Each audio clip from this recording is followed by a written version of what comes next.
A continuación presentaremos la segunda parte de la clase de mecánica de la contracción muscular. En la clase anterior repasamos algunos aspectos vinculados a la anatomía microscópica de la fibra muscular esquelética, estudiamos las propiedades pasivas del tejido muscular y comenzamos a estudiar las propiedades activas. Vimos la función que cumple el calcio en el proceso de la contracción y estudiamos cómo, modificando la intensidad y la frecuencia de la estimulación, podemos modular la contracción. A continuación, estudiaremos la serie de eventos que ocurren desde el estímulo a nivel de la membrana hasta el aumento del calcio mioplasmático, proceso denominado acoplamiento excitación-contracción o acoplamiento excitocontráctil. En la siguiente microfotografía podemos ver la íntima relación que dijimos que presentaban los túbulos T con el retículo sarcoplásmico, en particular con las cisternas del retículo sarcoplasmático. Y eso lo podemos ver sobre todo en esta figura, en la figura A, donde vemos estas estructuras aplanadas, comprimidas, son los túbulos T y se encuentran como comprimidas por las cisternas terminales del retículo. Acá tenemos los miofilamentos, ¿sí? Si ustedes se fijan, sobre todo acá y acá, se pueden ver cómo, a pesar de que las membranas del túbulo y del retículo se encuentran separadas por una distancia, hay como ciertas estructuras que parecen unir una membrana con la otra, ¿sí? Estas estructuras que en un determinado momento se denominaron pies, más adelante se descubrió que en realidad corresponden a dos proteínas, una ubicada del lado de la membrana del túbulo T y otra ubicada del lado de la membrana del retículo. Acá la podemos ver un poquito mejor en este esquema con más detalle. Tenemos nuevamente túbulo, retículo. Del lado de la membrana del túbulo tenemos estas estructuras denominadas receptores de dihidroepiridina, dada su afinidad que tienen por las drogas dihidroepiridinas.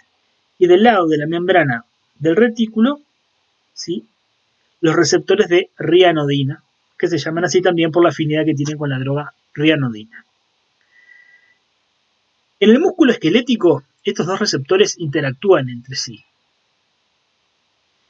Y la función que cumple el receptor de dihidroepiridina es la de actuar como sensor de voltaje, de forma tal que detecta cuando viaja el potencial de acción por el túbulo y se lo transmite a la proteína ubicada en el retículo sarcoplásmico, al receptor de rianodina. Esta proteína actúa como un canal de calcio, que es activado en respuesta al receptor de dihidroepiridina, cuando detecta la despolarización en la membrana del túbulo T. De esta forma, el receptor de rianodina, una vez que la célula se despolariza, se abre y, como dijimos, dentro del retículo sarcoplásmico tenemos el calcio, es el principal reservorio de calcio de la fibra muscular. De esta forma, una vez que se abre el receptor de rianodina, el calcio que se encuentra acá adentro a altas concentraciones sale hacia el citoplasma o mioplasma a través del proceso de difusión facilitada a través de estos canales. El calcio no se encuentra libre en general dentro del retículo. Como ustedes pueden ver en el esquema, hay una proteína denominada calciocuestrina, la cual tiene la capacidad de actuar como quelante, como atrapador de calcio. Y acá podemos ver la serie de eventos que dijimos recién. El potencial de acción viaja a través del sarcolema, se mete hacia el interior de la fibra a través del túbulo T, el receptor de dihidroepiridina detecta el cambio en el voltaje, se lo transmite al receptor de rianodina, este se abre y desde dentro del retículo se libera el calcio, pasivamente hacia el mioplasma. Acá lo tenemos, estímulo eléctrico, va por los túbulos T, lo detecta el receptor de dihidropiridina, se activa el receptor de granodina, se libera el calcio del retículo, el calcio se une a la troponina C y pasa todo lo que vimos en la clase de ayer. Ahora, esto ocurre durante la contracción, pero para que se produzca la relajación, como dijimos, se tiene que producir una disminución en el calcio mioplasmático.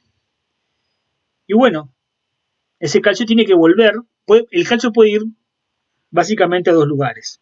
O puede volver al retículo o puede liberarse hacia el exterior celular. Pero por supuesto, lo más económico, porque así puede reutilizarse, es que ese calcio vuelva al interior del retículo. Y como dentro del retículo dijimos que el calcio está a alta concentración, ese calcio va a tener que moverse en contra de su gradiente hacia el interior del retículo. Por lo tanto, requiere un gasto de energía realizar eso. Y de esta forma es que existe en la membrana del retículo una bomba de calcio, una ATPasa, que consume la energía proveniente del ATP para bombear en contra de su gradiente a este ion y poder nuevamente realmacenarlo en el interior del retículo. Es decir, que durante la relajación se produce el bombeo de calcio citoplasmático o mioplasmático hacia el retículo por parte de la bomba. Y de esta forma es que se produce la relajación. Si nosotros de alguna forma experimental lográramos que se ha hecho ocluir el túbulo T y provocáramos potenciales de acción en la membrana, en el sarcolema, lo que se vería es que habría una contracción de las miofibrillas más próximas al sarcolema y las que están más acá abajo no veríamos nada, ¿sí? Es decir, que la función del túbulo T es la de prolongar la membrana celular y hacer que el estímulo eléctrico viaje hacia el interior permitiendo la contracción, ¿sí?, de todo el sistema. Bien.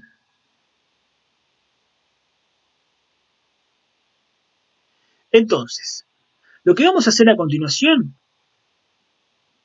es repetir el experimento que hicimos ayer con el músculo de rana, pero ahora, si ayer estudiamos las propiedades pasivas y solo lo que hacíamos era estirarlo y ver la relación entre fuerza y estiramiento o fuerza y deformación, ahora lo que tenemos que hacer es estudiar qué pasa cuando lo estimulamos. Es decir, vamos a ver qué dependencia tiene la fuerza que realiza el músculo a distintas longitudes. Entonces, para poder, como dice el enunciado acá arriba, para poder estudiar la relación entre tensión, deformación del músculo en actividad, ¿sí?, es necesario estimularlo. Y esa estimulación que le vamos a provocar tiene que ser un estímulo que me dé una contracción masiva y tetánica para poder estudiar la totalidad de la fuerza que realiza el músculo. Es decir, que yo ahora no le voy a dar un solo pulso para provocar alguna sacudida simple, sino que le voy a dar una serie de pulsos para que me provoquen una contracción tetánica, que como dijimos, es la que me permite ver, la que le permite al músculo desarrollar más fuerza. Entonces, ¿se acuerdan que nosotros separábamos al músculo, lo montábamos, lo fijábamos en un extremo, le colocábamos el transductor de fuerza en el otro extremo y lo poníamos a una longitud determinada? Si yo ese músculo no lo estimulo, ¿qué voy a medir? Voy a medir la tensión pasiva. ¿Se acuerdan? Fue lo que hicimos ayer.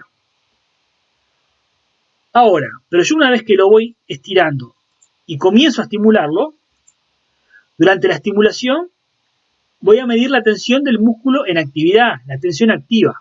Pero, como yo ya estoy partiendo de un valor de tensión pasiva, es decir, que se están sumando las dos tensiones. O sea que voy a tener una tensión que va a ser la suma de las dos, la tensión pasiva más la tensión activa. Como dice ahí, recordar que al estirar el músculo generamos un nuevo valor de tensión pasiva y este nuevo valor de tensión pasiva contribuye a la tensión total del músculo. Entonces, a lo que quiero llegar es que en todo momento la tensión total que va a desarrollar ese músculo va a ser igual a la suma de la tensión pasiva previa a la estimulación más la tensión activa, que es la que se produce cuando lo estimulamos. Y esto lo vamos a entender un poquito más a continuación. Arrancábamos con el músculo a una longitud de 4 centímetros, como ejemplo. Está estirado, no lo estimulamos, medimos un valor de tensión pasiva. Luego lo estimulamos y vamos a obtener un valor de tensión total. Esa tensión total dijimos que iba a ser igual a la suma de la tensión pasiva, que se sumaba a la tensión que ahora se producía como consecuencia de la estimulación, la tensión activa. Dejo de estimularlo y lo estiro otro poco. Sin estimularlo, obviamente, solo con el estiramiento voy a obtener un nuevo valor de tensión pasiva. Luego lo estimulo y obtengo un nuevo valor de tensión total. Y así lo voy haciendo a distintas longitudes. Y eso es lo que podemos ver en este trazado. En este trazado tenemos la tensión en función del tiempo. Y la forma que ustedes ven del trazado es porque esto se hizo con un polígrafo, ¿sí? Y por eso tiene la forma como de espiga, ¿sí? El registro de tensión. Entonces, repetimos el experimento que hicimos. Agarramos el músculo, lo estiramos una determinada distancia y como no lo estamos estimulando, no medimos solo la tensión pasiva. Una vez que lo estimulamos, provocamos la contracción tetánica, dejamos de estimularlo y ¿qué sucede? El músculo se relaja. Se relaja y vuelve al valor previo de tensión pasiva. Después lo estiramos otro poquito y como ven la tensión pasiva aumenta. A partir de este punto nuevamente lo estimulamos y ahí la tensión, se produce la contracción tetánica y que tenemos lo que va de acá, desde este punto hasta acá arriba, va a ser la tensión activa. Dejamos de estimularlo y el músculo se relaja y vuelve al valor previo que teníamos de tensión pasiva.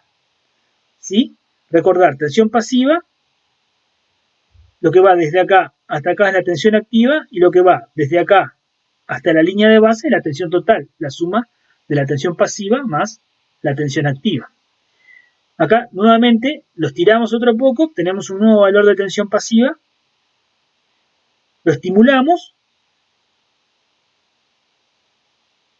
nuevo valor de tensión activa, dejamos de estimularlo y así lo vamos haciendo. Y ahí obtenemos este registro, ¿sí? Donde en todo momento la tensión total, es decir, lo que va desde acá hasta acá abajo, desde acá hasta acá, desde aquí hasta acá abajo, va a ser siempre la tensión total.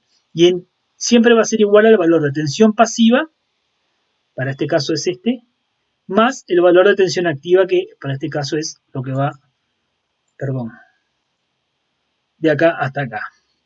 Entonces, como yo sé que esto es así, una vez que obtengo estos registros, yo puedo calcular la tensión activa restándole la tensión total, la tensión pasiva. Y así voy a obtener 3 tablas de datos. Una tabla de tensión total, una tabla de tensión pasiva y una tabla de tensión activa para cada una de estas longitudes del músculo. Y puedo construir un gráfico de tensión en función de la longitud del músculo para estos 3 valores de tensión, que es lo que tenemos representado aquí. La curva de tensión pasiva es la misma que vimos ayer, ¿sí? A medida que estiramos el músculo, ¿se acuerdan que el músculo no cumplía con la ley de Hooke? ¿Sí? No había una relación lineal entre tensión y deformación, sino que vimos que que esta curva para el músculo no tenía un módulo de Young constante y por lo tanto el músculo se iba haciendo cada vez como más rígido, ¿sí? Esta es la curva de tensión pasiva. La curva de tensión activa es esta que teníamos acá, que tiene forma de campana, ¿sí?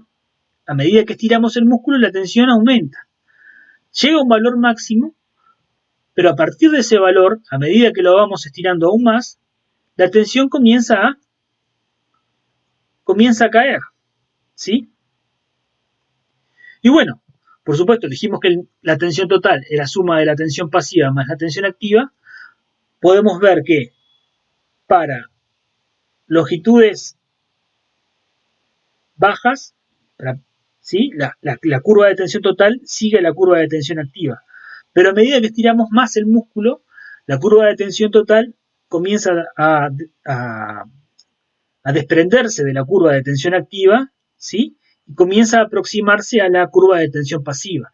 Y si hubiéramos podido seguir estirando más el músculo, podíamos ver cómo estas dos curvas coinciden en esta parte. Entonces, una de las cosas que nos llama la atención de esta curva es que el músculo puede realizar su máxima tensión en el estado activo a una determinada longitud, ¿sí? Y que para longitudes menores o mayores, esa fuerza, esa tensión que desarrolla el músculo disminuye. Entonces, ¿ustedes se acuerdan que ayer, antes de disecar el músculo, medíamos qué longitud tenía antes de cortarlo?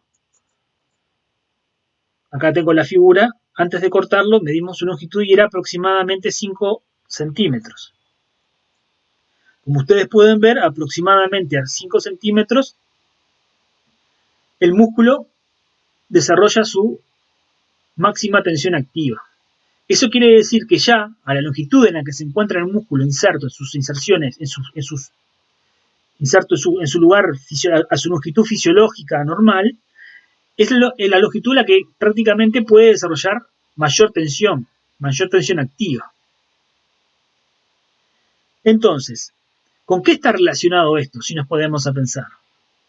A medida que estiramos el músculo, lo que estamos haciendo es, por ejemplo, aumentando la distancia que hay entre las líneas Z, es decir, estamos aumentando la longitud del sarcómero.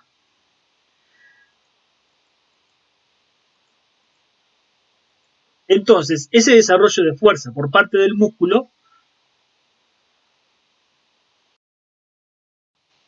va a estar relacionado con el grado de superposición de los miofilamentos. Entonces, a la longitud de reposo, ¿sí?, que es donde dijimos que obtenemos el mayor valor de tensión activa, lo que vamos a tener es que a esa longitud el grado de superposición entre filamentos finos y gruesos es máximo. Es decir, que el número de puentes cruzados que se pueden formar entre miosina y actina es máximo y por lo tanto la fuerza que se va a desarrollar va a ser máxima. A medida que estiramos el músculo, ¿sí?, estamos separando la distancia que hay entre los discos Z y por lo tanto el número de puentes cruzados que puede formarse, como ustedes ven, el grado de superposición comienza a disminuir. Por lo tanto el número de puentes cruzados que puede formarse va a ser menor y por eso el músculo desarrolla menos fuerza. Y algo parecido ocurre para longitudes menores. Cuando los discos, las líneas Z se aproximan, se produce el choque, por ejemplo, de los filamentos finos entre sí. Además de que existe mayor rozamiento entre los filamentos finos y gruesos, con lo que la tensión activa que va a desarrollar el músculo va a ser menor, va a ser menos efectiva. Por lo tanto, la fuerza también disminuye. Es decir, lo importante que tenemos que recordar es que, como dice acá, los cambios observados en la curva de tensión versus longitud del músculo, para el caso de la curva de tensión activa, son coherentes o están muy relacionados con la teoría de los filamentos deslizantes, del desarrollo de fuerza por parte de los músculos. Y lo que tenemos que recordar es que la generación de fuerza es directamente proporcional al número de puentes cruzados que pueden formarse. Y ese mayor número de puentes cruzados que puede formarse se logra a las longitudes cercanas a la longitud de reposo.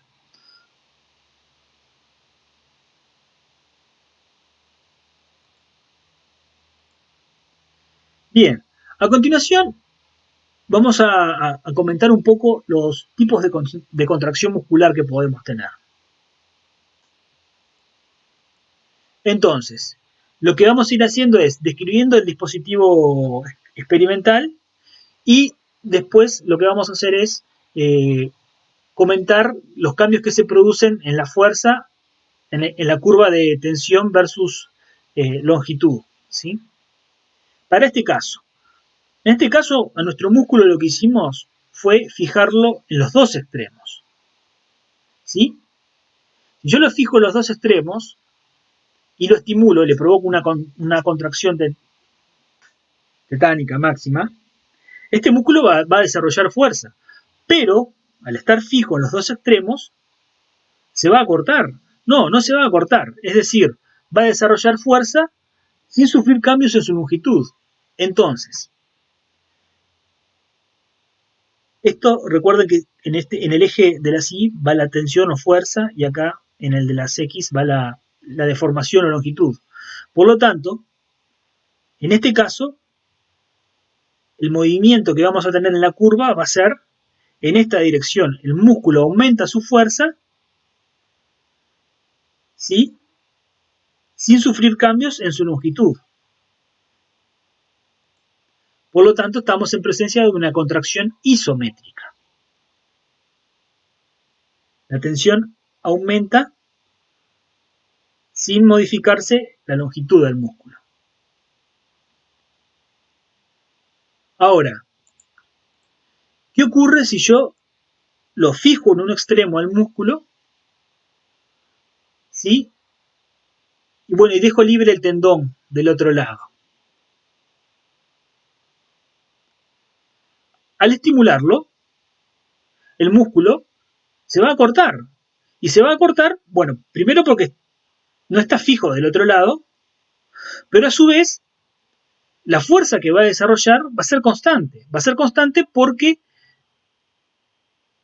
digamos, el único peso, entre comillas, que va, o la única carga que va a mover el músculo va a ser el del propio tendón, que va a ser siempre el mismo. Y va a estar acá colgando. Por lo tanto, el músculo al estimularlo se acorta, o sea, modifica su longitud, pero a tensión constante, ¿sí? Y esto es lo que se conoce como una contracción isotónica pura o libremente cargada. Cuando lo vayan a repasar los temas a los libros, van a ver que en biofísica de frumento, esta contracción, a la contracción isotónica, le llama simplemente contracción isotónica, y en el esquema que él presenta, muestra casi el mismo dispositivo experimental. Fija el músculo en un extremo, de otro lado tenemos el tendón, acá tenemos como una especie de polea, y acá el tendón está atado a una pesa, y esa pesa está colgada en el aire. Entonces, una vez que nosotros estimulamos al músculo, y obviamente la fuerza que tiene el músculo le da para levantar la pesa, el músculo se acorta y la levanta. Y también está realizando en ese caso una contracción isotónica, pero en ese caso no es una isotónica pura, sino porque ya está levantando una carga. Van a ver que esa es la diferencia que tiene el ejemplo que damos nosotros con el que está en el libro. Pero en definitiva son las dos contracciones isotónicas, ¿sí? El músculo se acorta, modifica su longitud, levantando, haciéndolo sin modificar el valor de tensión, levantando una carga constante. Bien, ahora tenemos el mismo ejemplo donde fijamos el músculo en un extremo, tenemos el tendón, le atamos un hilito, le colocamos la pesa que dijimos recién, pero esa pesa ahora está colocada arriba de una mesa. Entonces, ¿qué va a ocurrir cuando nosotros estimulemos el músculo? Bueno, por supuesto, la pesa que le vamos a colgar es una pesa que el músculo pueda levantar, ¿no? Entonces, si el músculo pueda levantar esa pesa, primero va a desarrollar fuerza hasta que la fuerza pueda levantar la pesa de la mesa. Entonces, mientras ocurre eso, lo que se está produciendo es una contracción isométrica. El músculo desarrolla fuerza sin modificar su longitud. El músculo no se acorta. Pero una vez que la fuerza que desarrolla el músculo logra levantar la pesa de la mesa, el valor de esa pesa no se va a modificar. La carga que va a mover el músculo va a ser constante. Por lo tanto, vamos a tener una segunda fase donde el músculo ahí sí se acorta, ¿sí? Pero se acorta sin modificar la tensión. Y por lo tanto tenemos una segunda fase que va a ser isotónica. Es decir, que en este tipo de contracción vamos a tener una primera fase isométrica y una segunda fase isotónica. Esto es lo que se conoce como contracción a poscarga.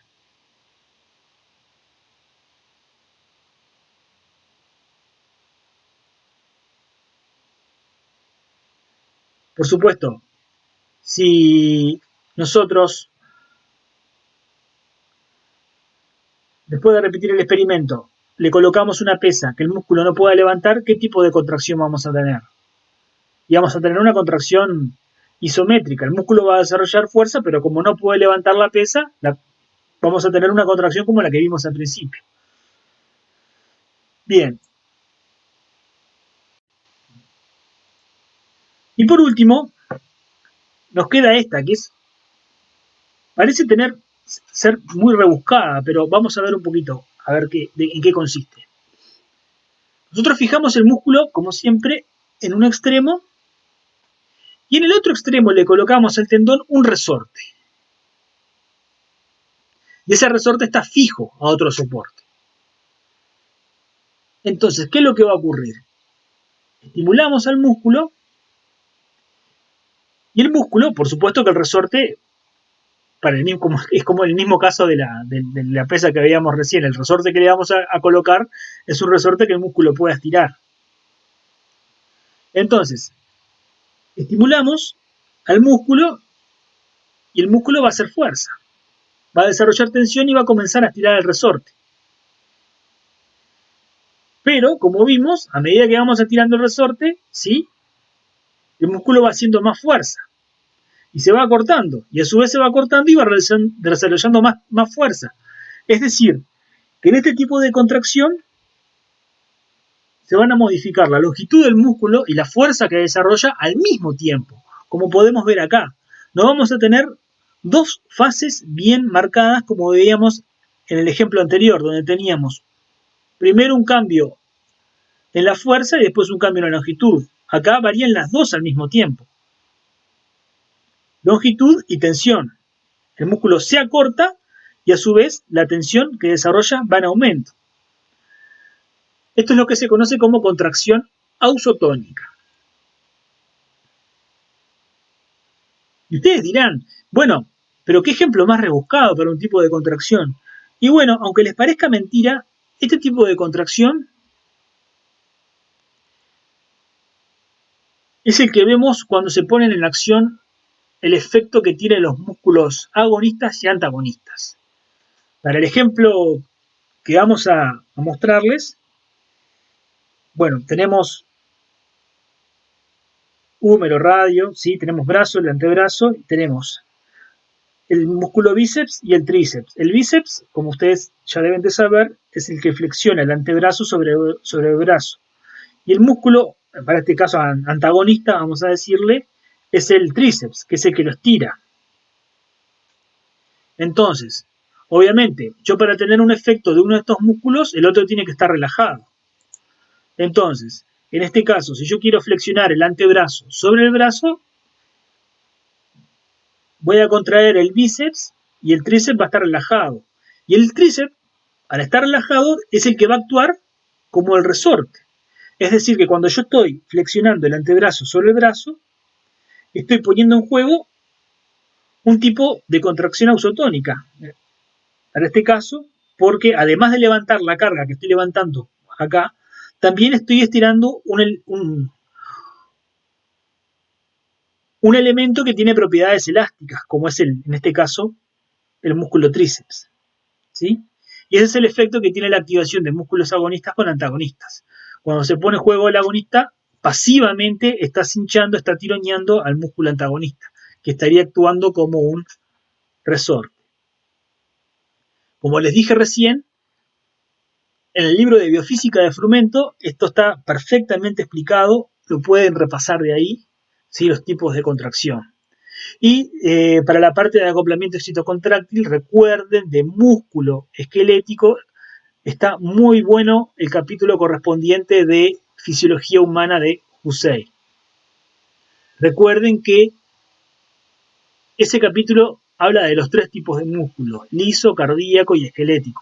Ustedes van a ir a repasar lo que nosotros damos en la clase, que es músculo esquelético, y como ustedes van a ver, repasen los temas que nosotros damos, porque muchas de las cosas de músculo esquelético que van a ver exceden los temas que abordamos nosotros en la clase. Pero bueno, la clase no terminó, porque a continuación lo que vamos a hacer es repasar algunos conceptos básicos de biomecánica, esencialmente los temas vinculados a palancas. Para este tema, yo les recomiendo repasarlo, a pesar de que, bueno, con las diapositivas creo que les va a dar para tener una idea general, pero hay un repartido del departamento que lo pueden conseguir en la fotocopiadora de los estudiantes de la facultad, que no sé en este momento si está funcionando o no, que es un repartido que se llama Bases Físicas de la Locomoción, de Pablo Artigas y de Olga Lillo, donde pueden repasar perfectamente los temas que vamos a dar a continuación.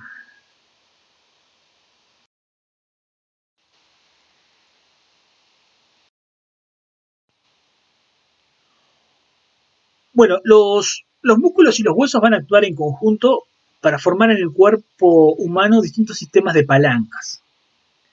Una palanca básicamente está conformada por una barra rígida que va a girar alrededor de un punto de apoyo, denominado fulcro también.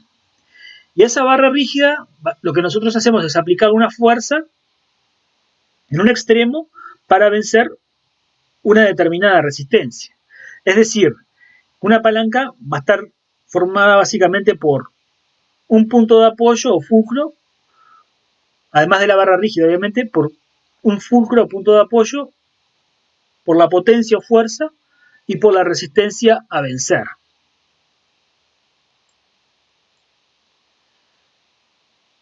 En el cuerpo humano, los huesos son los que van a actuar como los brazos de la palanca. Brazo de la palanca se denomina esa barra rígida.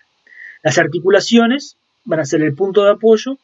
Los músculos son los que proveen la fuerza para vencer las resistencias o mover las cargas, como quieran decirle. Y las resistencias a vencer son, por ejemplo, las distintas partes de nuestro cuerpo, ¿sí?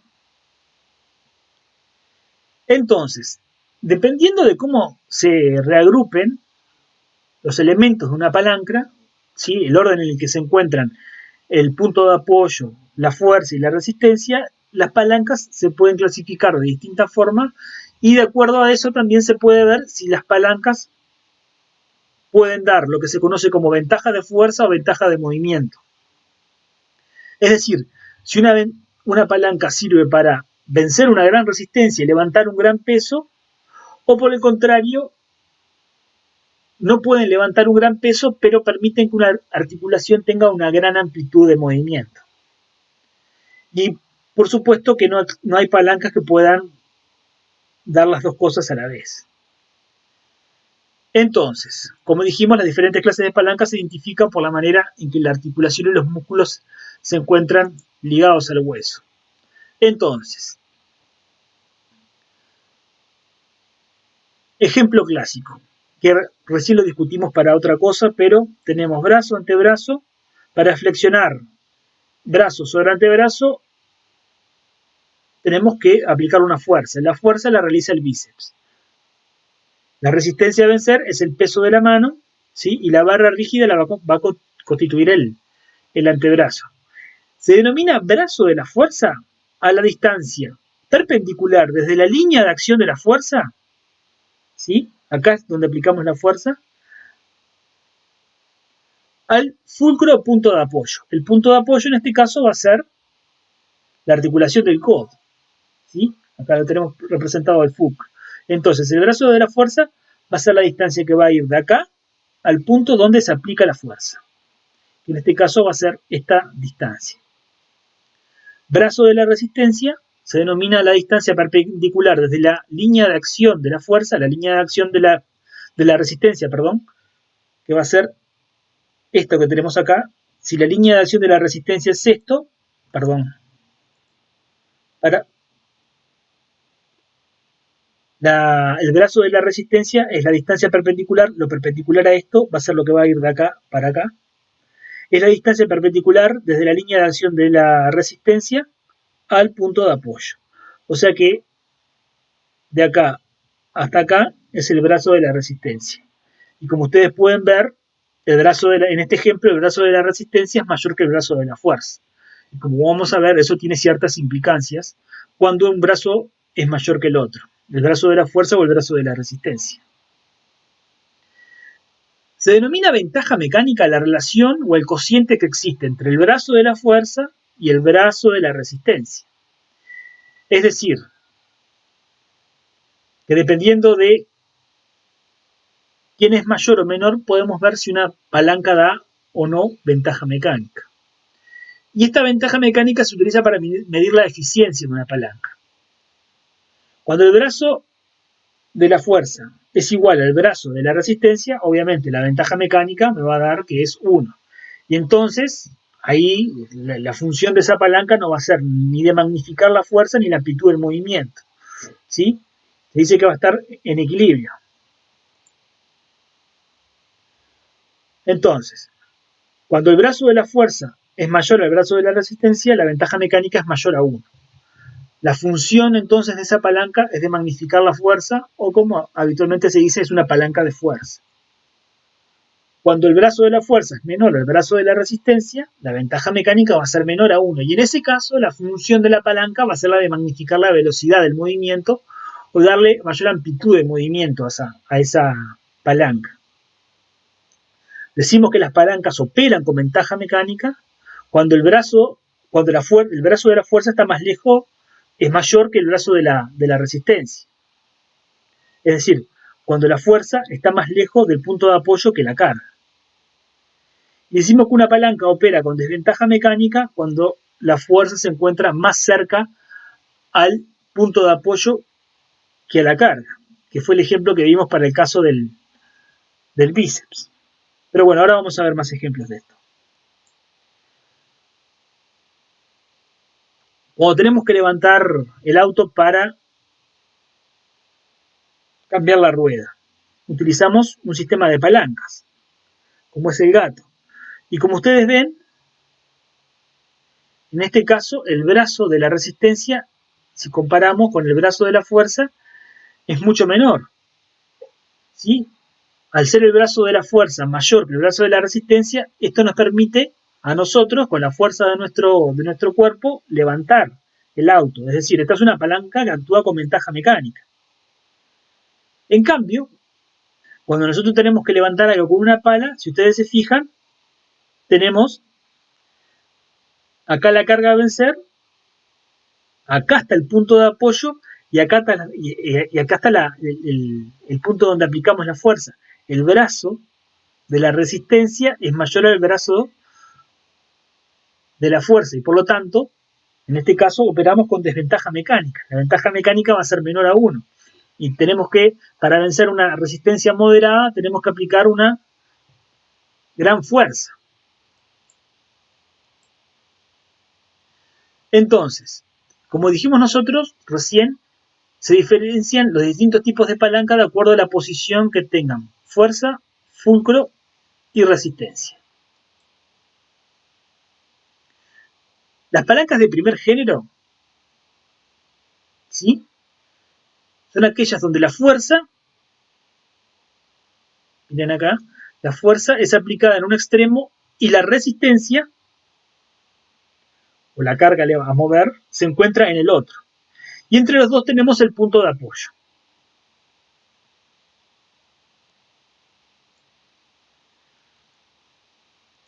Como pueden ver, la distancia de un brazo y del otro son prácticamente iguales. Entonces, la ventaja mecánica va a ser igual a 1. En el cuerpo humano, como dice ahí, la mayoría de los casos, las palancas de primer género tienen una ventaja mecánica igual a 1. Entonces, no son ni palancas de fuerza ni de velocidad. Actúan para balancear o cambiar la dirección de la fuerza. Y un ejemplo de palanca de primer género con ventaja mecánica igual a 1 es la que se pone en juego cuando tenemos, ¿sí?, la articulación de base de cráneo con la columna y lo que queremos es levantar, extender el cuello. Para eso lo que tenemos que hacer es activar los músculos de la nuca. En este caso, como ven,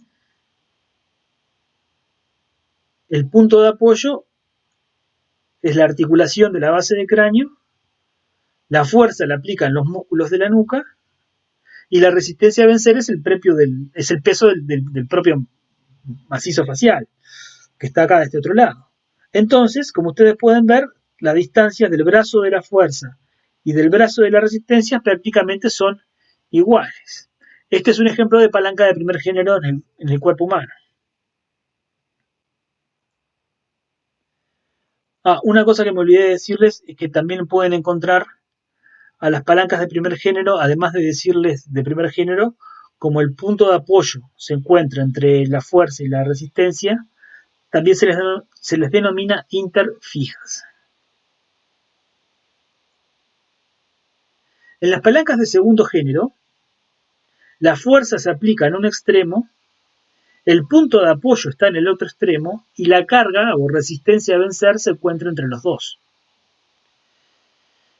Es un tipo de palanca, la de segundo género, que es poco común en el cuerpo, ¿sí? Como la resistencia se encuentra entre el punto de apoyo y la potencia, a este tipo de palancas se les denomina también interresistentes. Como pueden ver, ¿sí?, el brazo de la fuerza es mayor al brazo de la resistencia. Por lo tanto, es una palanca que funciona siempre con ventaja mecánica mayor a 1. ¿Sí?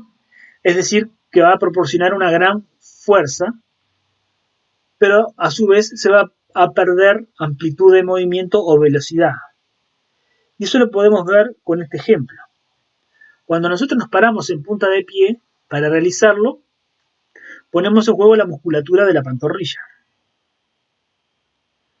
El punto de apoyo lo tenemos acá, y la resistencia a vencer va a ser el peso de nuestro propio cuerpo, que ¿dónde se va a encontrar? Acá, entre el punto de apoyo y la fuerza. Es decir, esta es una palanca que proporciona gran fuerza porque permite levantar nuestro propio cuerpo, pero a su vez nos permite vencer una gran resistencia, pero como pueden ver, la amplitud de ese movimiento cuando nos paramos en punta de pie es muy pequeña, ¿sí? O sea, ganamos fuerza, pero perdemos amplitud de movimiento o velocidad. Bien. Entonces, la función de la palanca de segundo género es aumentar la fuerza y también contribuye a conservar la energía, porque para esto los músculos utilizan menos cantidad de fuerza con una mínima energía para producir trabajo. En fin, la palanca de tercer género es la más común en el cuerpo humano, ¿sí? Como pueden ver, tenemos en un extremo la carga, en el otro el punto de apoyo y entre los dos la potencia o fuerza. Como la potencia se encuentra fuerza se encuentra entre la carga y el punto de apoyo, a este tipo de palancas de tercer género se le denomina interpotentes.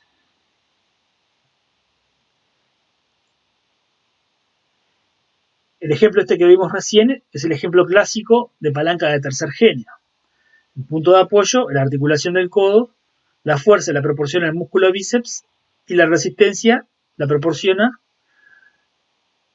el peso de la mano o lo que vayamos a levantar. Como pueden ver, el brazo de la fuerza es mucho menor al brazo de la resistencia. Es decir, que la ventaja mecánica va a ser menor a 1. ¿Por qué es menor a 1? Por lo que dijimos.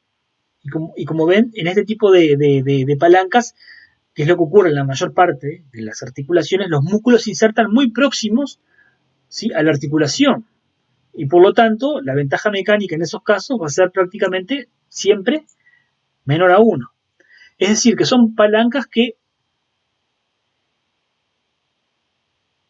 es necesario aplicar una gran fuerza para vencer una resistencia moderada, pero nos permite tener una mayor amplitud en los movimientos y desarrollarlos con mayor velocidad.